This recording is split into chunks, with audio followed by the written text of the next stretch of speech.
Aizvadītajā nedēļā Jelgavā uzvaras parkā 15 telnieki naski rosījās, lai vairāk nekā 500 tonnas smilšu pārvērstu cirka trupā. Piektdienas vakarā ziloņi, klauni, čūskas un citi smilšu cirka dalībnieki ir gatavi savam lielajam uznācienam, un telniekus nomainījuši skatītāji un tautā iecienīti mūziķi. Man vēl jābūt spēj, vēl jau nav tik vēls, būšu klāt, kā tāds vēls.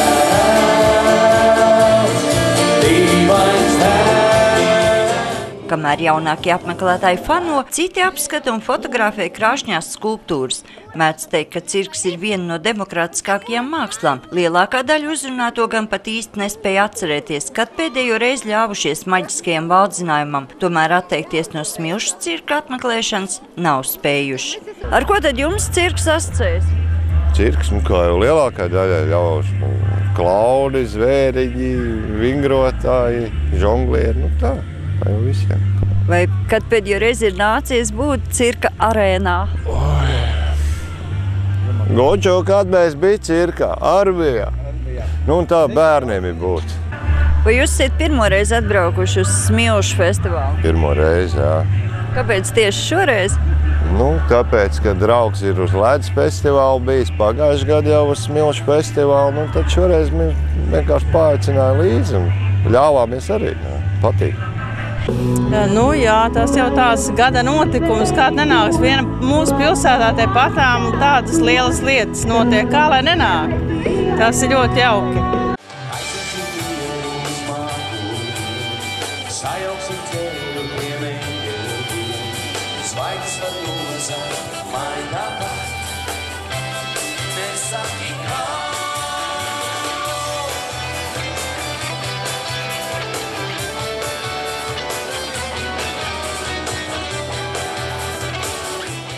Tikmēr savu darbiņu paveikusi arī žūrija, un ilgi gaidītais brīdis, apbalvošanas ceremonija, var sākties. Tā viņš latviski nosauc savu darbu. Eitu nost, Uldis Zariņš no Latvijas saņem 3.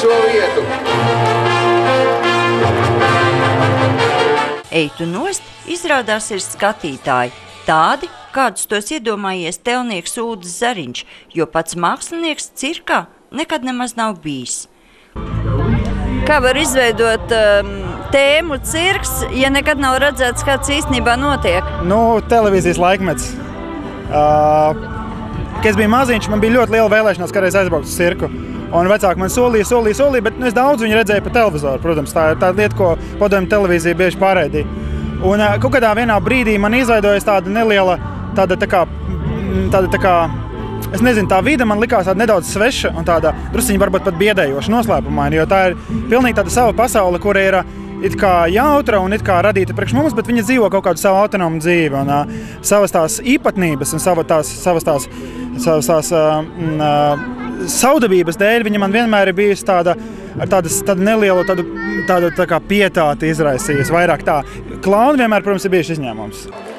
Jakubs no Čehijas, Jakubs Simačeks no Čehijas saņem 2. vietu par viņa darbu Saxo Clowns.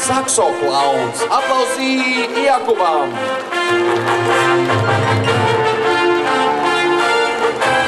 Otrā vieta, second place, Jakubs Simaček from Czech Republic.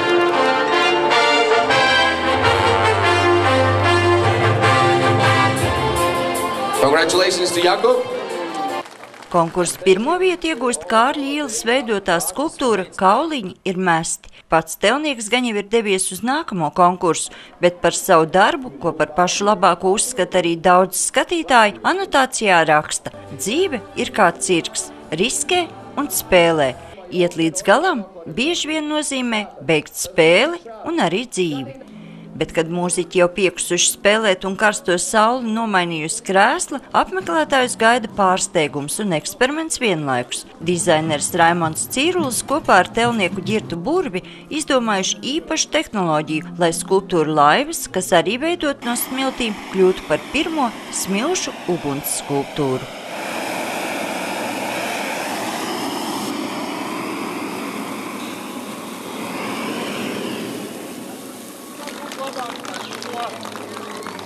šis darbs ir radniecīgs simpozijam, jo viņš ar skatītāju atbalstu atklātā vidē tiek veidots pamazām ar katru šo te dedzināšanas procesu aizvien labāks, jo mēs viņu audzējam arī masā klāt un es domāju, viņš iegūst šo te noturību un piebriest.